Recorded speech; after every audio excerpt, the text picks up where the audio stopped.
And then, on the road for that first time, the record's out, the tour bus, we often hear about the glamorous side of touring. What about the down and dirty side? Well, we knew, like Mickey said, since there was not much out there that sounded like it, that it was going to be sort of a long road. And so we started out in a van, and we had a good relationship with our label that was a small label. It was our first time around with a big label. They put it out there, and if it didn't work immediately, then they lost interest. Shuffle, But this label, Arctone, was really committed to sticking with it for a long time. And so we would just tour around in a van, constantly going back and forth in cities in America, and trying to go to radio stations and meet them and play acoustically for them in the radio station early in the morning and invite people down to the shows. And the shows sort of grew.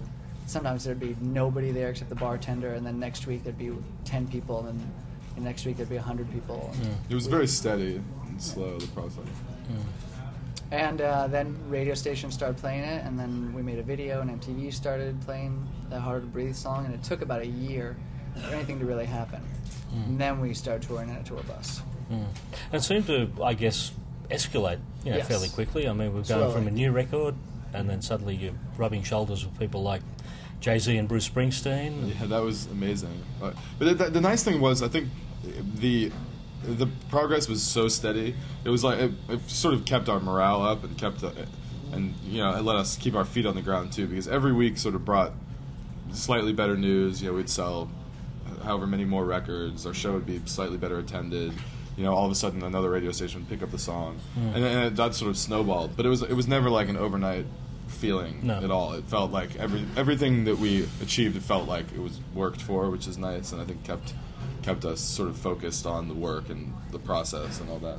But yeah, it was. I mean, all of those moments, like particularly meeting people and hearing praise from people that you admire, is definitely the highest high you can get as a musician. Obviously, people that barring any. All right. So, but the other thing was that it gave us time to get better. Yeah. As a live band. Yeah, that's for sure. We were not ready for the TV shows and things at the very beginning. Yeah, I definitely don't envy bands that sort of have that kind of success right off the bat, because it takes so long for you to get well-oiled and get good. And by the time we were on TV, we'd already been on tour for over a year. So we were playing almost every night. So. What about the Grammy Award? Was that a benchmark moment for the band? Yeah, definitely. Yeah, that's a very interesting experience, because you grow up looking at it from such a distance, and then all of a sudden you're right in the middle of it, and it doesn't really feel very real. And I think we've all got this attitude of like, well, it's really nice on the one hand, but also it's strange to have a competition about music, and maybe it sounds kind of cliche to say that. So where is the Grammy? Grammy? Feel it. Well, I think I gave it to my mom. Yeah, my parents have mine. Yeah. I made a necklace out of it for a chiropractor. I got a diamond studded. Yeah. It is really flattering. I mean, just because it's particularly because we did put in all that work and that time. It felt like a nice recognition of that, if anything.